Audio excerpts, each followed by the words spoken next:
Dollar. Dirt and money, no soul. Had to go and get it, ain't no time to kick it. Got a stack of flip for my foes. Dollar. Please tell me you can hear me. Don't turn your back and don't neglect me. Just let me know if you need me. Dollar. Let me watch out for my partners. Keep my money long, get my team strong. Let me run away from my problems. Yup, what's good, original crew, man? We're back. We got another Just All Now. It's not a new. I always say new. I mean, it's new to us. Yeah. We got another Just All Now today. The disturbing case of Tucker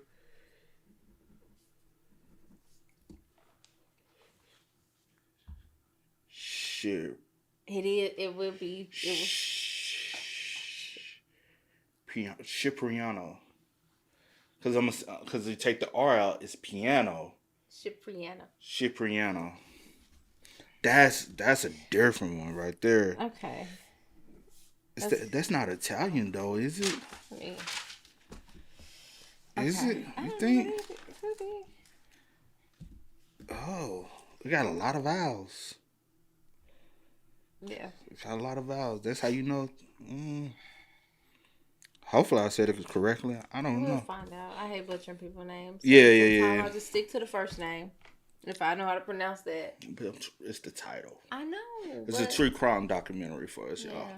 But hey, with that being said, before we get into it, make sure you check out the links in the description box. Down below. You already know where to go if you want to further support. All you got to do is check it down below. Also, if you enjoyed today's video, lock it in with a thumbs up. I'll be trying to do something. I need to stop. Right? Yeah, you know it. The disrespect gonna always disrespect, huh? It ain't gonna never change. It's gonna always stay the same. Let's go. Let's check it out. Let's see what's about. You ready? Mm-hmm. Right. The call came into emergency dispatch in the early morning hours of the 16th of April, 2012. A family home in Farmington Hills, Michigan, had been broken into. Two intruders wielding baseball bats were in the house. They wanted money, but first, they needed to ensure that they could take what they wanted and escape apprehension. There could be no witnesses left alive in the house. From inside the closet in the bedroom, the call reached dispatch. "It's my brother," the caller said. "Send help. He's brought a friend." Hi everyone, I'm Kevin and welcome to Just Thought Lounge. At JTL, we deliver serious coverage of the cases that really make you think. If that sounds like your type of true crime, then you've found the right place.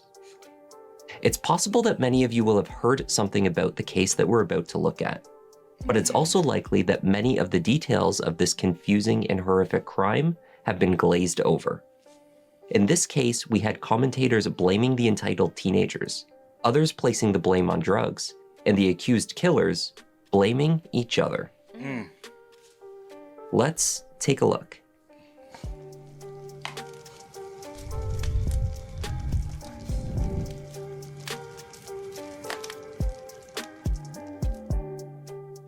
Robert and Rosemary Cipriano adopted their eldest child, a boy they named Tucker, in 1993, when he was only 4 days old. Tucker was soon joined by twins, Salvatore and Tanner, and nearly 10 years later, the youngest, little Isabella. The family home is in Farmington Hills, which is a northwestern suburb of Detroit in Oakland County, Michigan. It is considered one of the best places to live in the state. It's a safe area and one perfect for raising a family. In the spring of 2012, Robert Cipriano worked for Dearborn Public Schools as an administrator. Rose had worked for years at the YMCA in Farmington Hills, where their youngest, 8-year-old Isabella, took swimming lessons. Sal and Tanner were both juniors at Detroit Catholic Central School. Tucker Cipriano, however, had become estranged to his parents. After a string of absences in his senior year of high school, Tucker had stopped attending entirely. He was arrested for a drug charge and staying with various friends. In early April, Tucker missed a required appointment with his probation officer. His absence was either not reported or his arrest not sought. But in either case, later that month, Tucker was free, couch surfing with various friends, and getting into trouble. In the early morning hours of April 16th, Tucker and a friend, Mitchell Young, parked Mitchell's truck outside of the Cypriano's family home. For what would be the third time that night, Tucker climbed into the house through a garage window. Then he walked through the home and opened the door to let his friend inside. In the garage, they found a baseball bat, and they would shortly acquire a second one. The two teenagers made their way inside the house through the kitchen. Exactly what took place next is a bit unclear, but some details are not in dispute. Robert Cipriano, likely awoken by noises from the family dog barking at the intruders, came into the kitchen. He either spotted Mitchell Young crouched in a corner by the front door and yelled for the teenager to get out of his house, or he was immediately attacked by his eldest son. A struggle followed that would end with Robert motionless on the kitchen floor. More family members had since awoken to the chaos. From another room, 17-year-old Tanner was placing a call to 911 dispatch. It was 2:47 a.m. Tanner reported that he was hiding in his bedroom closet, while Tucker and his friend were somewhere else in the house, armed with baseball bats.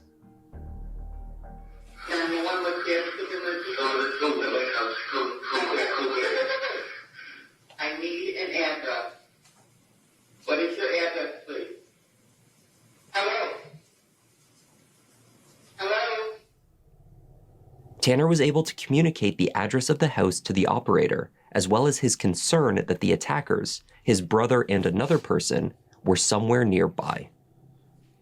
You're like out in the hallway, Tanner. Okay, so they're not outside of the house that no. Okay, hello. I won't pick up your gun. Do you start me? The officers are on the way. Okay, can you put any appearance on the phone? No. Why? Tanner's instinct to stay hidden was the right one. The attackers were, in fact, still inside the house.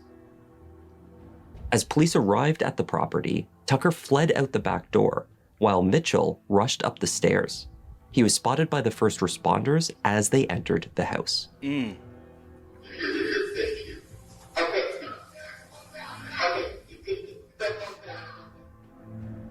They arrested Mitchell immediately. We're very grateful that the 17-year-old did the right thing by hiding and dialing 911. He certainly may have saved him or his sister. And also the brave little 8-year-old girl who, when officers responded on what... Because Tanner's a twin. Then you got the younger daughter.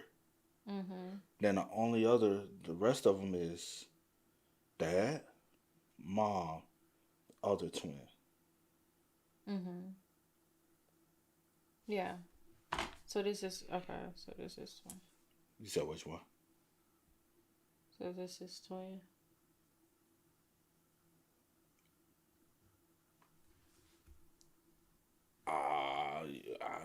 What's it? I was a junior.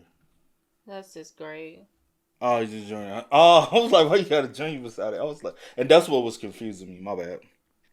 Or his sister, and also the brave little 8-year-old girl who, when officers responded on what they thought was a family trouble run, went to the front door and heard noise and got her attention, and she was able to run to the front door and open the door just in time for the officers actually to see one of the suspects going up the stairs who was taken into custody.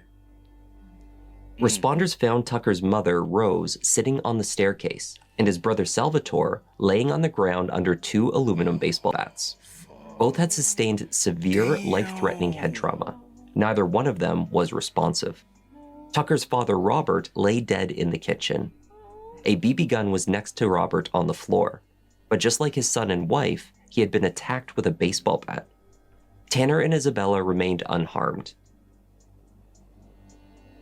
When Salvatore arrived at hospital, he was barely alive, and the doctors initially did not expect a recovery. Rose was also in critical condition. Mitchell Young was also brought to the hospital, where doctors found that he had a dislocated jaw. The teen suffered additional injuries to his face as well as his abdomen. All of these injuries appeared to have been caused by a baseball bat. How he had sustained them was not clear, but according to Mitchell, he had been a victim as well. Were y'all trying to also frame was gonna kill everybody, then try to act like y'all was at the house and hit each other with the bat to make it seem like y'all were victims as well. I'm not telling what their plan was. Or, You get... Or at the last minute, did Tucker hit you with the bat and then, I don't know. Oh, was going to try to make it seem like true. Still. But still, yeah. And Mitchell's 17? Mm-hmm. How old is Tucker?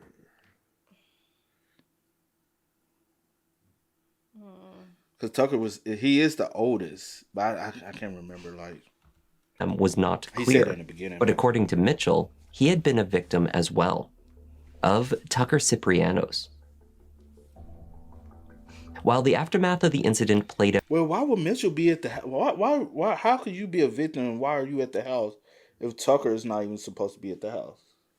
Because Tucker is the one Or you like, yeah, we planned to do this, whatever, but then you turned.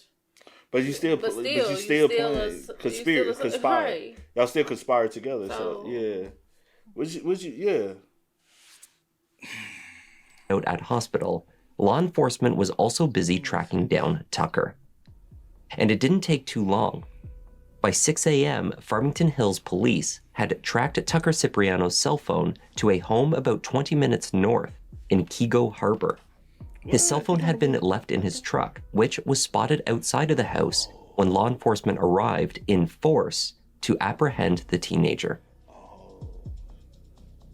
thought that was on. Inside, they found Tucker, who, along with the two younger teens that lived there, was another good friend named Ian Zinderman. Ian would come to play a key role in piecing together what had happened in the lead-up to the brutal attack on the Cypriano family. But a key part of understanding this, Ian said, was a drug, a legal substance widely available at the time across the state.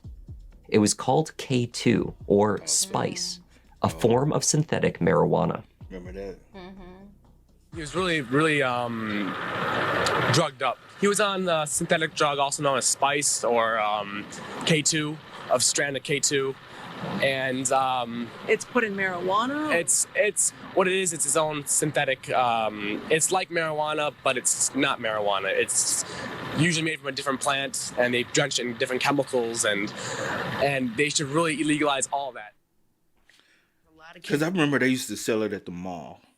Yeah. People used to go in the mall back home and be like, y'all know they sell weed out this. I was like, weed ain't legal, but they were selling K2. Mm-hmm. I had a friend that used to smoke that, and For real? and he used to say that he used to smoke that instead of like weed because when he used to have his drug test, it never showed up. Exactly. It was like you still get like high. You still get the high from it don't like, show up on the drug test. Yeah, so they would go to the mall and because I remember the store. It was on the Sears side. So if you go on that front side, on that side, you go in. As soon as you go in, it was that little store right there to the. And then because Radio Shack used to be in the front, but it's the other joint used to be right there, like the music shop, and then you keep going to Foot Action, Foot Locker on that side. But it was that store right there to the right, and they used to sell it. Yeah, it was like some foreigners used to sell it though. They were like, yeah, you can go get you some. I was like, man, I don't. That was my first time ever. It was like some synthetic. I said some what? Some synthetic. They used to be like synthetic weed. Yeah, synthetic. I was like, what the world? Yeah. They used to drink. They used to smoke that regular, bro. Yeah. And they should really legalize all that. But it's illegal now, ain't it? Kids came to me the same day and said he was on that spice. That spice, and the government needs to get it off the streets. Spice became widely available in the US around 2008 and was not made illegal across the country until years later. The side effects from using the drug are potentially severe, including panic attacks and exaggerated fear, paranoia, hallucinations, tremors, or seizures. Ian told police that Tucker and Mitchell were both under the influence of and motivated by the drug. They sought money to purchase more spice, as well as a car and some cash to flee Tucker's existing charges. But that still don't make sense because we wasn't robbing them. We literally just went in there to, and then also y'all trying to use this as an escape to say they were on No, and blame the drug. bro. No, like it would. It gives me Tucker hated them, even though he is adopted one. You never know what emotional disconnection he might have with the family. We don't know like how his feelings were towards them. Maybe he felt as though y'all treat y'all regular kids better than you. When did he find out he was adopted, or did he ever find out he was adopted? There's a lot of questions that I have, but we're early into it. But that might come out. But situations do occur like that, though. They needed to make it to Mexico. How y'all gonna make to Mexico from Michigan? Y'all kids. Tucker Cipriano and Mitchell Young, who often went by Roderick, had known each other for only a few weeks before the murder. Mitchell had been kicked out of his house roughly a month before the attack, while Tucker, likewise, was homeless and crashing with friends or at local motels. He got kicked out of his home because he couldn't pay for college and his mom wanted him to go to college. And that's when all of his struggles started to start. A couple weeks ago, he would show up a little bit late to work, or he wouldn't look well kept. He was tired. He was living out of hotels or in his truck, and he just wasn't performing his duties as well at work. He wasn't on top of things. He was like lost. Tucker could not make the claims of a rough upbringing that Mitchell could. Adopted as a baby, he had reportedly always struggled to fit in, but was given consistent support by his family. He was in therapy from a young age. Since he entered second grade, his mother drove him weekly to Ann Arbor to receive treatment for his ADHD and learning disability. When in his teens he became involved with drugs and alcohol, Rose attended substance abuse classes to learn about her son's condition. Tucker had stopped attending classes in his senior year of high school following an arrest for drug charges. His parents were often unable to track him down, but in the weeks before the attack, they had sent him messages on Facebook wishing him a happy birthday and hoping he would come home to celebrate. But these messages appear to have gone unaddressed. Both he and Mitchell were busy accumulating a laundry list of minor offenses: DUIs, retail fraud, breaking and entering. There were signs that the teenagers were spiraling further out of control. According to friends, Tucker was apparently devastated that his birth mother had recently died. His estrangement from his parents meant that he was no longer attending his regular counseling sessions, and he was showing signs of anger. One friend recounted that Tucker used to speak about killing people. He would make statements frequently about wanting to commit murder. He spoke about killing so brazenly and so often that friends could only assume that he must be joking. That is, until the night of April 16th, when his best friend, Ian Zinderman, was approached by Tucker and Mitchell with plans they had to break into the Cipriano home, kill the family, and steal what they thought would be several $1,000s. Later, Ian recalled what he had been thinking. If they want to fuck up their life, they can do it. Don't bring me into it. He asked to be dropped at a friend's house and left Tucker and Mitchell to their plans. I wish I actually believed him and stopped him from doing it. Several hours after his arrest, Tucker Cipriano began telling police his version of events, and so too did Mitchell Young. Both changed their stories more than once before they landed on a chosen narrative, and also not surprisingly, each pointed to the other as the mastermind behind the attack and murder. After initially denying everything, Mitchell eventually told Sergeant Waby of the Farmington Hills Police Department that Tucker's father, Robert, confronted them in the kitchen, and it was Tucker who attacked his father. When Mitchell yelled, "What the fuck are you doing?" Tucker struck Mitchell with the bat and threatened, "If you don't get with the program, you're going to join him." Tucker then handed him the bat and told him to shut up his mother, who had entered the kitchen. Mitchell admitted that he then struck Rose. A fight ensued between Tucker and his brother Salvatore, who had retrieved his BB gun and had attempted to intervene. When headlights appeared outside, Tucker ran towards the back of the house, and Mitchell ran up the stairs. Sir, do you understand the charges against you?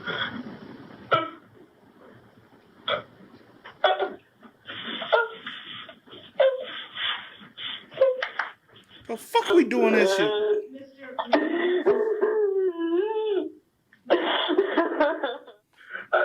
You weren't doing all that shit when Y'all just took a life. I don't want to hear none of that sobbing. bro, I don't want to hear it. And you ain't crying, bro. You I don't want to hear it. Do you believe me? Y'all planned this. Y'all drove like you had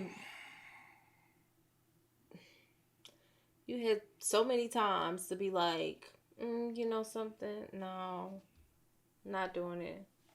Can't do that. You know what I'm saying? No, you know what you was going over there to do. Facts. Not guilty. I didn't do any of that. That I will enter a plea of not guilty for you.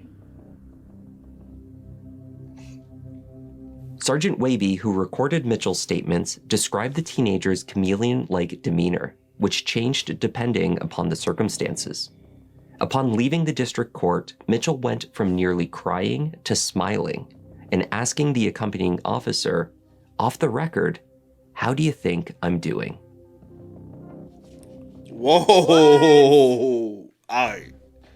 Mitchell was not the only one with a story. In Tucker's version of events, it was Mitchell who attacked both his father and mother. Tucker described holding his father from behind as Mitchell hit him with a baseball bat. Rose Cipriano was attacked by Mitchell after she came downstairs, Tucker told police. Tucker left the kitchen briefly to hide his little sister away in her bedroom so that she wouldn't be hurt.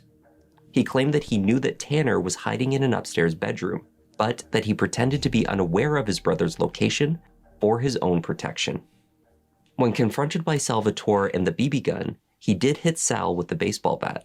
Then he said he went to the bathroom and vomited. The Oakland County prosecutors had obtained 2 confessions from their 2 alleged killers. However, neither of their stories aligned to the other. Both confessions had been offered within hours of the attack. Both suspects immediately reneged on their statements and had sought to have them suppressed. Statement, I don't want to talk. What did you mean? That I didn't want to talk. I didn't want to talk about what that meant. Tucker claimed that he had been high on drugs when he waived his Miranda rights and gave his statement. Similarly, Mitchell claimed his confession was involuntary. He had been up all night, hospitalized for his injuries, and handcuffed to the bed while questioned for hours. He had suffered a dislocated jaw and was in the emergency room. He was taken from the scene where the police took him into custody, and he went to Botsford Hospital, the same as 2 of the victims. Attempts to have both confessions omitted from the upcoming trial failed, but the defense teams were not finished exploring the connection between the attack and the dangerous yet legal drug taken by the teens. Tucker underwent a series of psychological evaluations. The theory being explored was whether the use of spice could cause a psychotic episode. A wealth of information that he was abusing and using K2, and he had used that for quite some time, even a number of years. And there's some experts that may come forward to indicate that long-term use of K2 could result in psychosis, and at the time of this incident, he could have been psychotic. This defense was eventually abandoned. Drugs may have been the reason they were in the house that night, but it was not a viable defense for their crimes. While the teenagers attended pretrial hearings, Rose, after awaking from a 2-week coma, had made progress towards a recovery from her head injuries and was released from hospital. Sal, miraculously, had also survived, but he would continue to receive intensive treatment at the hospital for many months. As the trial date approached, Rose Cipriano made a request of the Oakland County Prosecutor's Office. She asked that they offer a plea deal to Tucker and Mitchell, a move that would provide an appropriate prison term, but save her family the further... Which one Tucker and which one Mitchell? Tucker in the back, right? I fucking don't know. And then Mitchell in the front. So this Mitchell, yeah, you saying, and this Tucker. Yeah. Tucker don't look like the kid y'all had no more. Right? Am I right? Yeah, I think so. Request of the Oakland County Prosecutor's Office. True. She asked that they offer a plea deal to grew Tucker us and out. Mitchell, a move that would provide an appropriate prison term, but save her family the further pain and anguish that would be caused by reliving the events through a murder trial.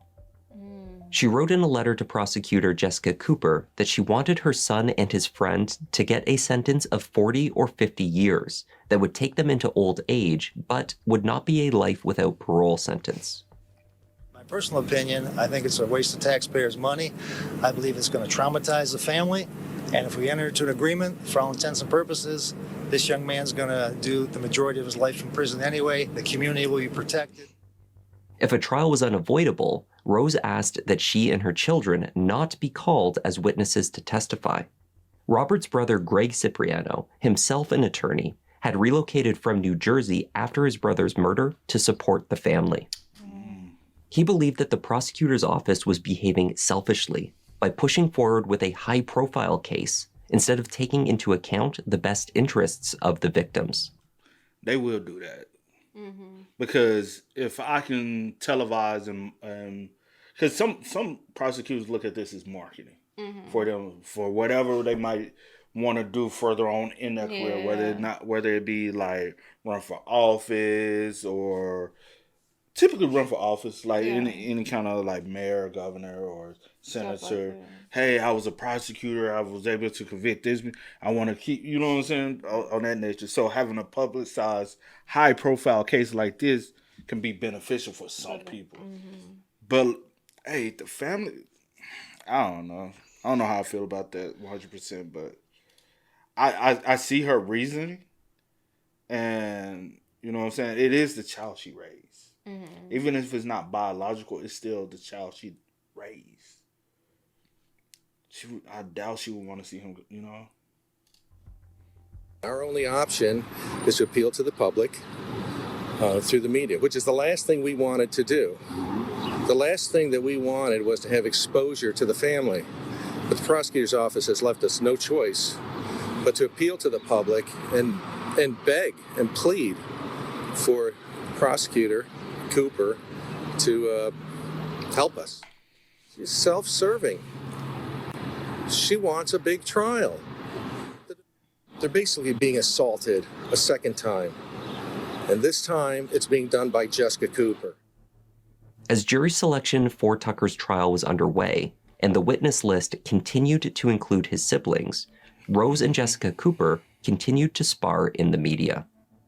The prosecutor believed that she was in the right to proceed, stating, "Evil can only prevail when good men do nothing." To this, Rose Cipriano replied, "I have a little idea about evil that men can do. I dare say perhaps more than Jessica Cooper. Ms. Cooper, you should be ashamed." There was still one way that the Ciprianos could be spared Tucker's trial. If he were to plead either guilty or no contest to the charges and accept a sentence of life in prison without the possibility of parole for his role in killing his father. For weeks leading up to the trial, Greg Cipriano was still desperate to keep the family from having to relive their nightmare in court. He went to see Tucker in jail, hoping to convince him to take responsibility, accept his fate, and plead guilty to first-degree murder. They spoke on the phone frequently. I feel disrespectful saying this, but I feel like fighting for the rest of my life is the only thing I have. The only option I have left is giving up is like hanging myself, Greg. That's what it feels like to me. Well, your dad paid for it with his life. And if you have any hope whatsoever of redemption of your soul, you will do something Greg, don't about come it. at me like that. He evil. Whereas Uncle Greg failed to persuade him, younger brother Tanner made a mark. The biggest moment of your life could be right now, to be deciding that this trial is about forgiveness, taking responsibility, and loving each other. What is more meaningful to me that you could take responsibility for the first time in your life, just as a dad would always wanted you to. That opened my eyes and broke my heart. I feel like the only way that I'll be able to express my love for the family enough, I'm taking responsibility, you know. I'm sorry for treating you the way I did. You know, I love you. And I'm very, very, very proud of you. Just days later, with the jury ready to sit for testimony, Tucker kept his word to his brother. He entered a plea of no contest, which is not an admission of guilt, but is treated like one for the purposes of sentencing. He would save his family the trial and die in prison. You also understand, should you enter a plea of either no contest or guilty to the charge of first-degree felony murder, that you will go to prison for the rest of your life. Yes, sir. You will not be paroled. Yes, sir. You will die in prison. Yes. Tucker was willing to accept responsibility according to his own version of events, but Mitchell Young was not. I never had the intent to hurt anyone. I didn't go there intending to harm anyone, let alone to kill someone. That's just, that's a terrible thing. They're saying that I did this to people that I've never met, that I had absolutely nothing against, at a place that I've never been to, with someone that I've been the acquaintance of for about 3 weeks, a little less than a month. I attempted to intervene, and that's when I was injured, and that's why I was taken to Botsford Hospital and treated for a dislocated jaw. I went there under the impression that I was helping Tucker Cipriano pick up his personal belongings. Calling through the I had a garage. pickup truck. That's why he asked me to give him a ride.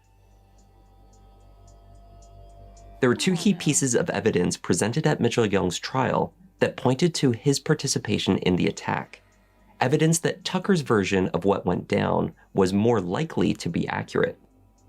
First, there was the DNA testing. Police found 2 bats inside the house, a Quest and an Easton, both covered in blood. DNA samples from the Quest matched Salvatore and Rose.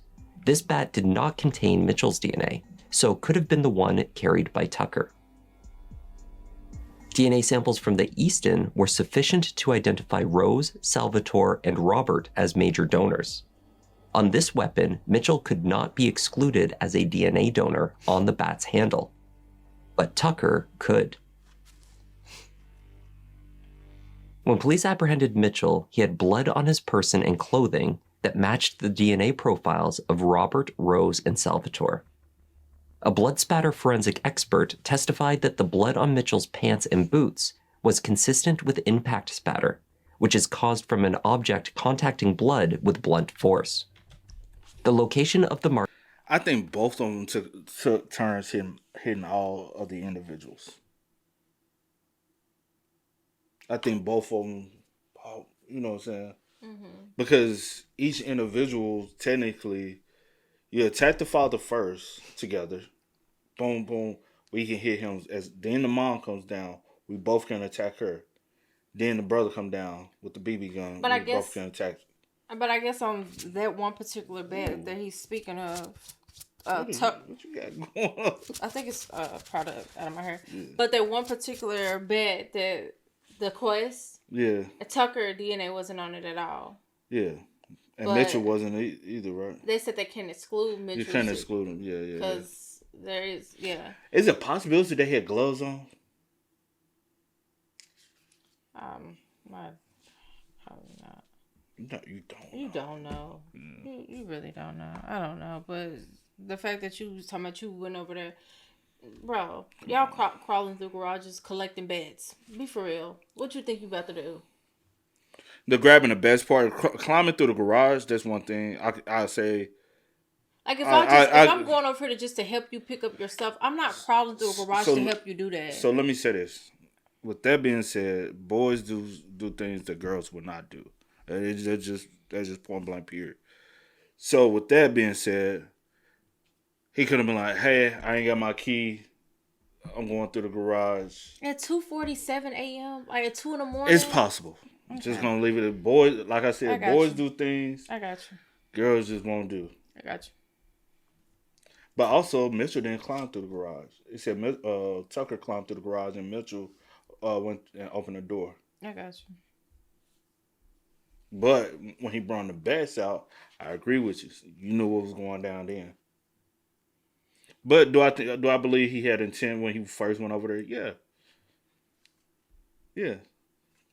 But what's oddly and weird to me is why did you have the bat markings on your, like where you were struck with the bat as well?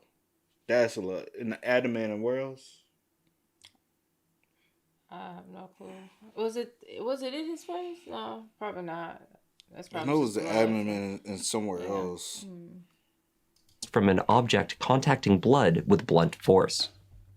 The location of the markings on those pants suggested that Mitchell was standing over the blood source, or rather, standing over the victims.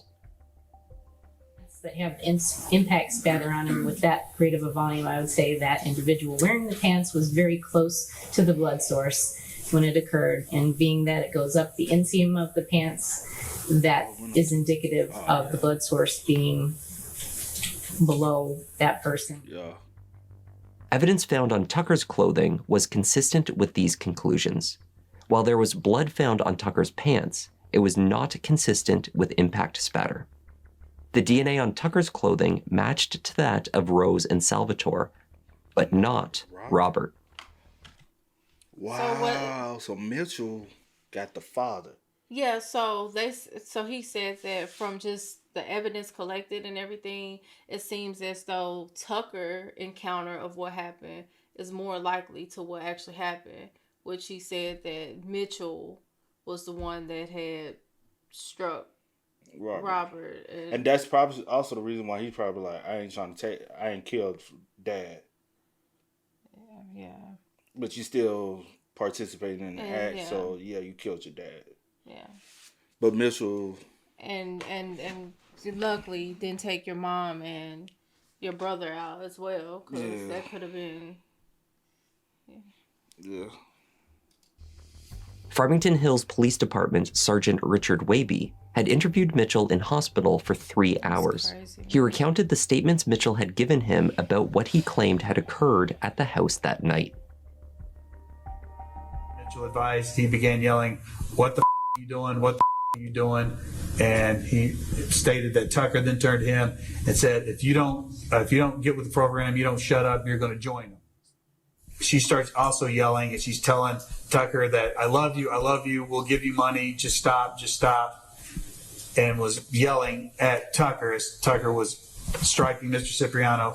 At that point in time, Mitchell advised that Tucker then handed him the bat and told Mitchell to shut her up. The sergeant found no reason to believe that Mitchell's injuries were caused by Tucker. A doctor who treated Mitchell for his injuries testified that they were not severe enough to have been caused by Tucker attacking him. Indeed, it would seem more likely that they occurred as part of a struggle with Robert. He told you he was afraid of Tucker Cipriano, correct? Correct. He said that he got struck by Tucker Cipriano. He alleges that he was struck by Tucker Cipriano. And because you did a thorough investigation in this, you know that there is at least some corroboration for that fact, because he was treated for a dislocated jaw, correct? I don't know if that was Tucker Cipriano. That could have been Bob Cipriano hitting him. Could have been Rose. The final piece of the puzzle and the most damning evidence presented at Mitchell Young's trial was the testimony of Tucker's good friend, Ian Zinderman. According to Ian, Mitchell, who he knew as Roderick, and Tucker approached him with a plan to loot a house and kill a family. Tucker was in violation of his parole and needed both money and a car to flee to Mexico in order to avoid returning to jail. Ian told the jury about multiple attempts made that night to secure the money they thought was needed. They determined that the Cypriano house was a better choice than any of the neighbors, because they assumed that the Ciprianos were wealthier. On the first trip to the house that night, Tucker went through the garage window and returned a short time later with a bank card, his father's. The group went to 2 gas stations to purchase spice and withdraw cash. But on the second try, the card was flagged for fraud. So they returned to the house. On the second time through, Tucker acquired a gift card, but it was found to only contain a few dollars. They needed more. At this point, Tucker and Mitchell began mapping out a plan to kill the family and take more money. They thought they could get close to $3,000, but they needed to decide who was going to kill who. decided that Tucker was going to go after his two brothers, and Roderick was going to go after the mom and dad. From what I understand, yeah, they're supposed to go for the mom and the dad, and Roderick was supposed to go for the sister. Why did Tucker not want to do that? Tucker loves his sister. Did he mention that? Yes. Roderick said he was going to kill the mother and father? Yes. And Tucker said he would kill the brothers? Yes. Now, he has two brothers? Yes. Did they decide an order who was going to get killed first, or did they discuss that? It was discussed that the father was gonna kill first. Why? Kill first. He was bigger and more of a threat. Ian Zinderman was offered immunity for any related charges in exchange for his testimony.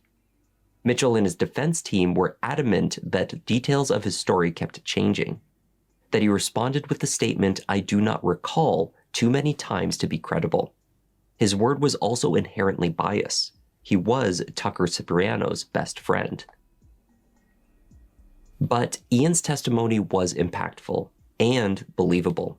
The family would not need to testify. The jury, composed of 6 men and 6 women, deliberated for only 90 minutes. Then they pronounced Mitchell Young guilty of all 5 counts. Count 1, first degree premeditated murder, guilty of first degree premeditated murder. Count 2, first degree felony murder, guilty of felony murder. Count 3, assault with intent to murder, guilty of assault with intent to murder. Count 4, assault. Mitchell was 21 years old when he was convicted. Count 5, armed robbery. The DNA, in conjunction with Ian Zinderman's testimony, had proven beyond a reasonable doubt that he had beaten Robert Cipriano to death. He had also taken part in the attack on Rose, the other parent, just as the two had decided.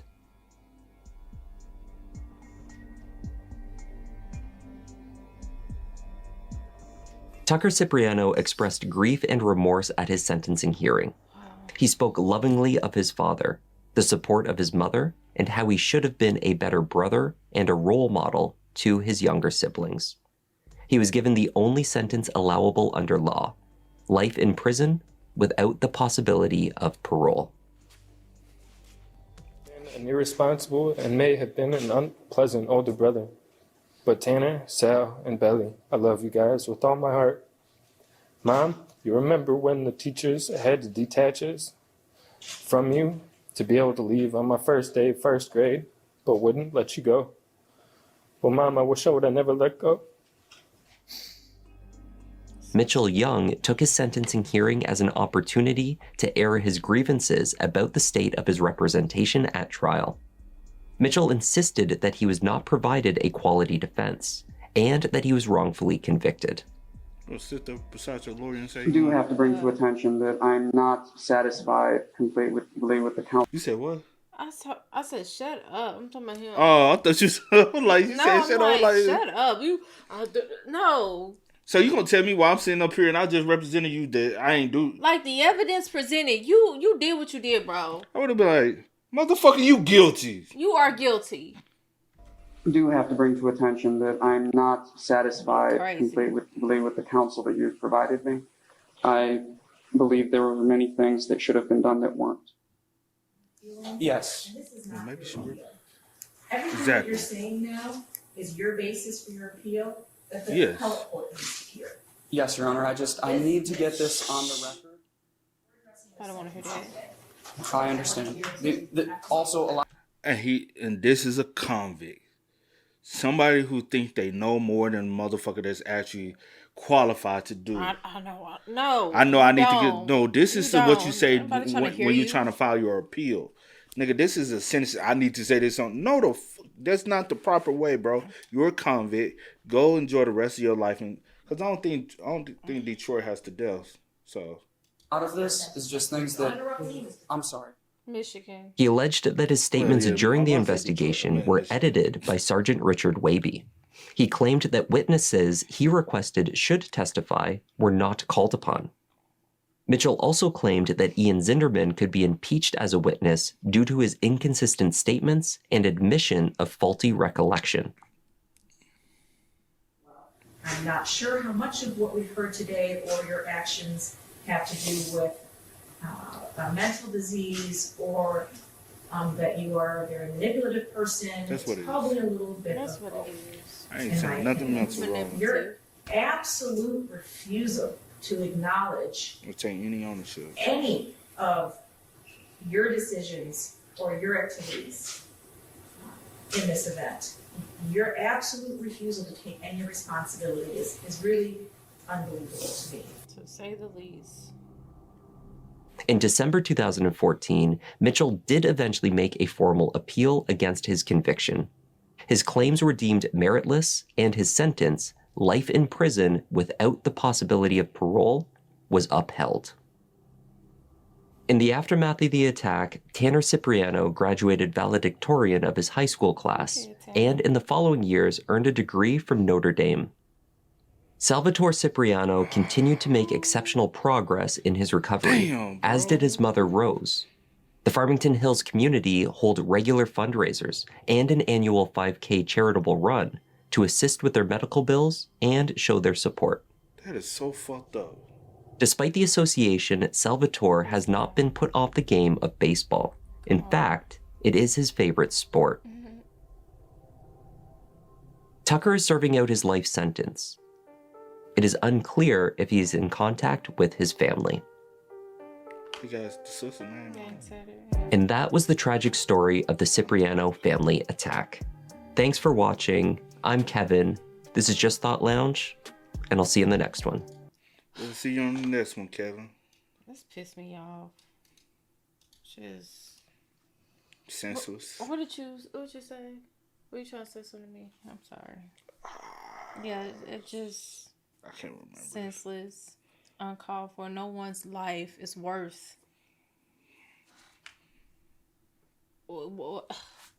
People's life is priceless, right? And you thinking you about to go get just a couple $1,000. That's all my life worth? It's a couple $1,000, so you just want to take my life? I'm pretty sure you could have went to your parents and asked them for money if you needed to. Man, who knows? You don't know. Yeah, true that. That's sad. But rest in peace to Robert. Yep.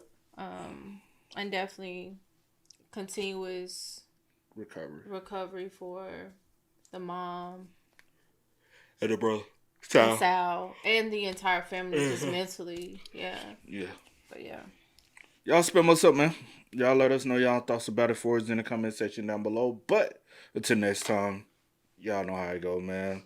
I do go by the name DJ New Kid. This is Sierra Nicole. We are. Kid and C. We out. Peace. Time to kick it, got a stack of flip for my folks. Dollar, dollar, dollar, dollar. Please tell me you can hear me. Don't turn your back and don't neglect me. Just let me know if you need me. Dollar, dollar, dollar, dollar. Let me watch out for my